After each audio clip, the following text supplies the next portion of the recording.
Travis Wingate. So,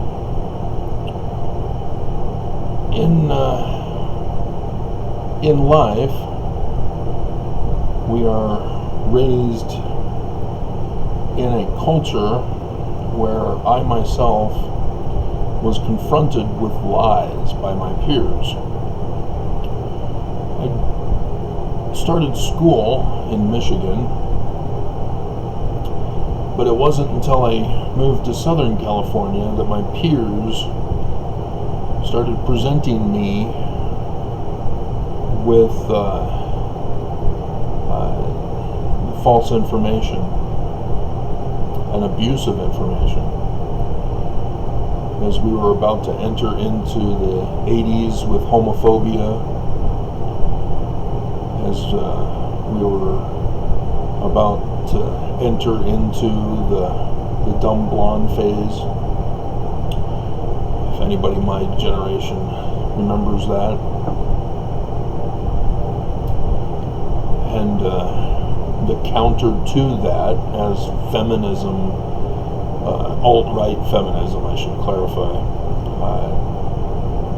were enraged and demanded that the stereotype be dropped, even when it was actual in numerous cases. And then in the 90s, I noticed that women embraced it as a deception tactic. Pretended to be a dumb blonde so that they can manipulate men.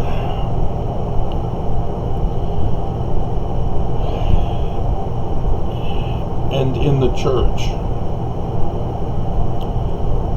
Mormons have publicly declared in church and in social conversations that they don't know everything, that they're trying, and they're focusing on the basics: faith, repentance. And yet, when Mormons disagree with somebody else, what they're doing is lying to us, that they are claiming to know when they said that they didn't know everything.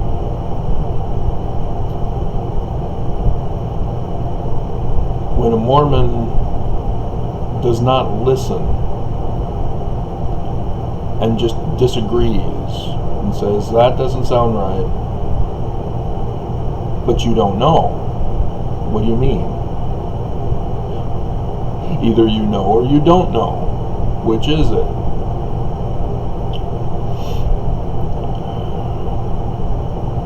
And we see in Mormonism certain Mormons that make the headlines. And we have Mark Hoffman, who Netflix covered with that documentary. We have Brian David Mitchell with Elizabeth Smart. We have Ted Bundy, which is pretty much before most people's generations. And as Mormons, we sort of try to disconnect ourselves from him. Most people don't realize, oh yeah, he was Mormon too, wasn't he? Targeted Mormon girls.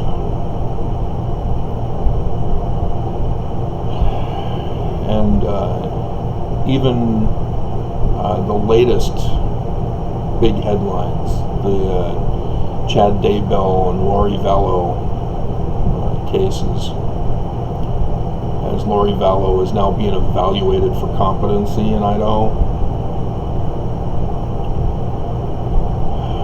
But that's the whole point. You know, are crimes crimes, or are they requiring a fake scientist, as Governor Cox wants mental scientists, behavioral scientists, There's no such thing, Cox. You've been duped, or you're purposely duping us. As I exposed with you guys, that the University of Utah director in charge of mental health there is planning on causing problems so that he can increase his clientele this year. And so is this what Cox is trying to say, is that, you know, this is what they were working on together, you know, to cause this spread and escalation of the Delta variant in Utah, to cause the drought? That's pretty messed. On par with these others that I've listed in Mormonism. And so how do Mormons go off the deep end? You know, I have the terrorist on YouTube, the employee, who thinks he's justified in attacking me, hacking my computer system, shutting down my systems, preventing me from accessing browsing features on the internet, shutting down programs, making them difficult for me, making my life a living hell. As a terrorist, a cyber terrorist, not just upset that 11 views is still too many for him to handle, that the church is not happy that I'm still posting videos about them, exposing their crimes, exposing their abuse, exposing their lies. How do Mormons get so demonic? Beliefs. The Book of Mormon tells in their stories that their laws could not punish and criminalize people's behaviors. You need to understand what beliefs, not behaviors. You do punish behaviors if they're criminal, but beliefs. And so you need to understand what a belief is. You need to understand how our mind functions. You see, when we're born as babies, we're a clean slate.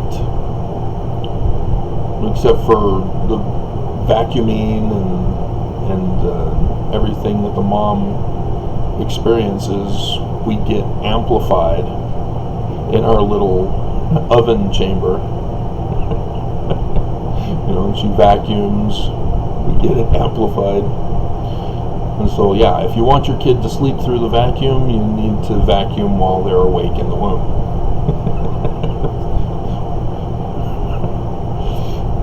Just a little tip for you.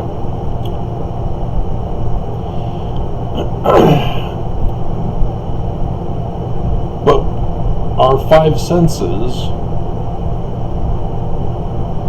don't know how to interpret the information.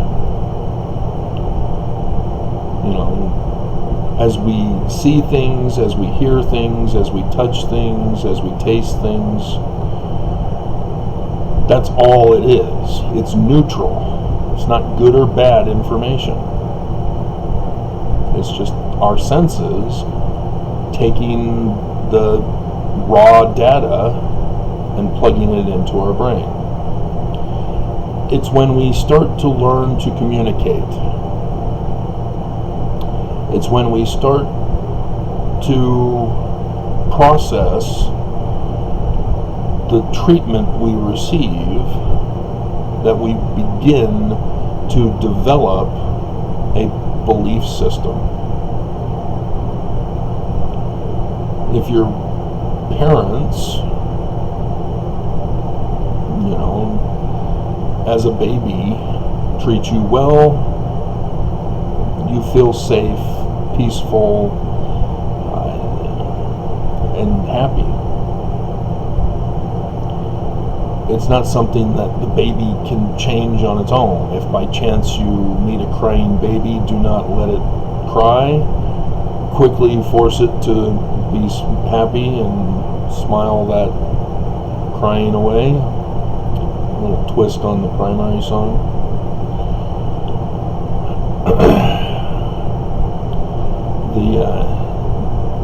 That understanding should help people. That we have so much bombarded on TV and the news telling us that it's up to us to determine our feelings. I did see a news clip where Trump's presidency caused trauma. Well, yeah, that's what he does. He instills fear. He's a bully.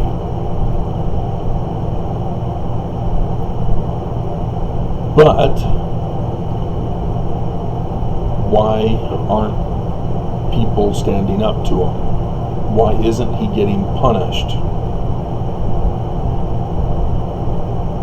And that injustice is being processed in our brains such that we believe there is no hope for justice in America. And it's getting worse. We no longer have free and fair elections. If your vote in the future, and we'll see it exemplified in the midterms, 2022, if we do not vote for MAGA, our vote will not count. That's what the Supreme Court ruled on. Our vote will no longer count if we do not vote for MAGA candidates. Our voting days are over. It was bad enough that we only had two parties to choose between, both of them ineffective to making America great.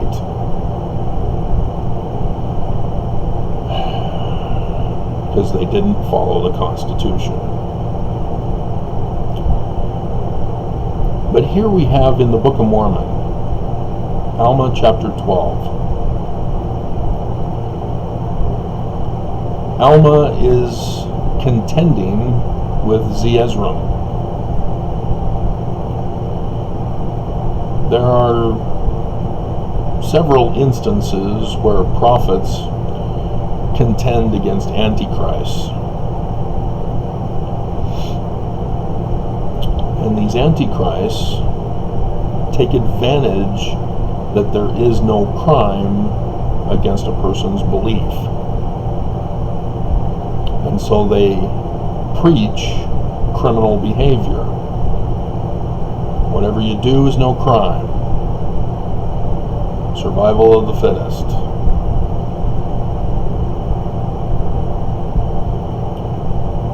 Priestcraft. Scamming people with religion. Give me your money. Support me. Whatever you do is not a crime. Give me your money.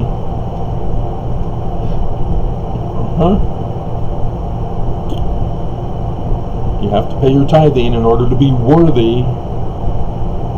I mean, seriously?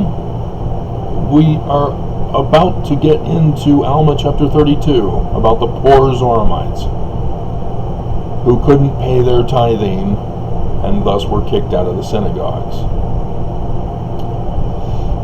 Seriously? And Mormons don't catch this? Bruce R. McConkie, as I told you, he did the chapter headings, says Alma contends with Zeezrom. The mysteries of God can be given only to the faithful. Yes, our religion is esoteric. Men are judged by their thoughts, beliefs, words, and works. Well, wait a minute. I thought the law could not criminalize beliefs. not what they're talking about. And the wicked don't believe in God, and so they don't believe there's a judgment. And so this, yeah, okay, all right, I'll be judged by God then. Give me your money.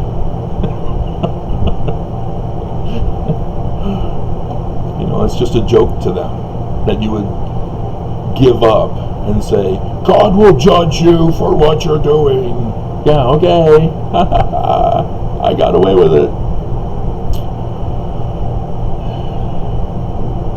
But nobody can know our thoughts. Nobody can know our feelings. Nobody can know our beliefs until we communicate them. When we express them. And you may say, well, the First Amendment allows us to do whatever we want. Freedom of expression has been the court interpretation of freedom of speech. No. Because what happens then when your freedom denies other people's that equal freedom? Whose freedom prevails? Oh, the Constitution is wrong and we need to destroy it. Cut the final thread. Really? Or are you committing the crime by denying other people that equal right? The church is pursuing the religious freedom movement because apparently the First Amendment of freedom of religion is not enough. Yeah, they want to take away religious freedom from others. That's what that whole movement is about. Just listen to them talk. They say that they demand that certain laws protect religion so that they can deny goods and services to the other. We know what that means, don't we?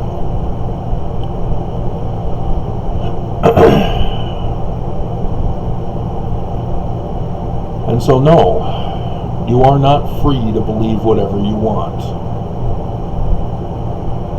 The Neo-Mormons call this a spiritual witness. It incorporates feelings, which is not listed here, but it's the thoughts that we get that we call feelings, because psychologists, the fake scientists, say that we have a mental problem if we hear voices in our head. But if you paid attention, as you speak, you're getting voices as to what to speak. Your mouth doesn't just speak words not connected to the brain and beliefs.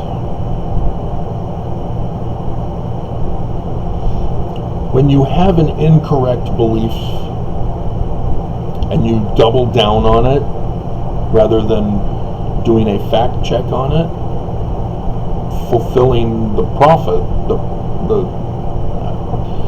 Alma 32, starting in verse 28, it tells you how to identify good beliefs versus bad, and tells you that when you discover that your belief is wrong, you're supposed to dismiss it. You're supposed to stop believing in it and look for a true belief. Follow the same process. He uses the science of vegetation, seed to fruit, word to the results, the consequences of implementing that word. When leaders give orders, if the orders are followed, The results of following those orders will determine whether the orders were good or bad. By that we may judge people. And so if you just claim, well, my spiritual witness says you're wrong, Travis, I have nothing to judge. And so I can't take that information and fact check to see if that is correct or not, so that if I am wrong, I can dismiss the false belief. Or you, if I say, I found out I am right, I can't dismiss my belief because it's now knowledge. It is you who has to dismiss your belief. And how many of you are willing to do that? Yeah. There's a tendency in Mormonism to stop listening, to go away, not show up anymore. It's called shunning. In the Stanley Kubrick movie, The Shining, it's called The Shining. In Mormonism, it's called the shunning. Here's Johnny. Here's my title. The Mormon Shunning. And so, yeah, this is exactly why Ted Bundy, Brian David Mitchell, Mark Hoffman, Chad and Lori, that's why they went off the deep end. Is because they thought that their beliefs were true without thinking them through to the end as to, wait a minute, this would lead to the death of my spouse. That's murder. I would be wrong to murder. I would be wrong to kidnap. I would be wrong to use bombs to cover up my forgeries.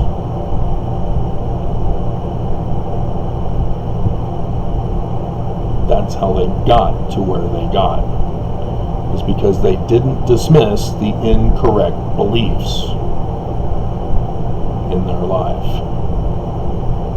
So as Mormons, are you really trying to search for truth, to find the truth? Or are you using that as a cover to double down and enforce your beliefs upon others by saying, you're wrong? I bear testimony that the historical Jesus created by Constantine and reinterpreted by the 1923 Mormonism is true. You're going, what? Well, yeah, like I said, 11 views is too many for the church and YouTube terrorism. And so you most likely are new.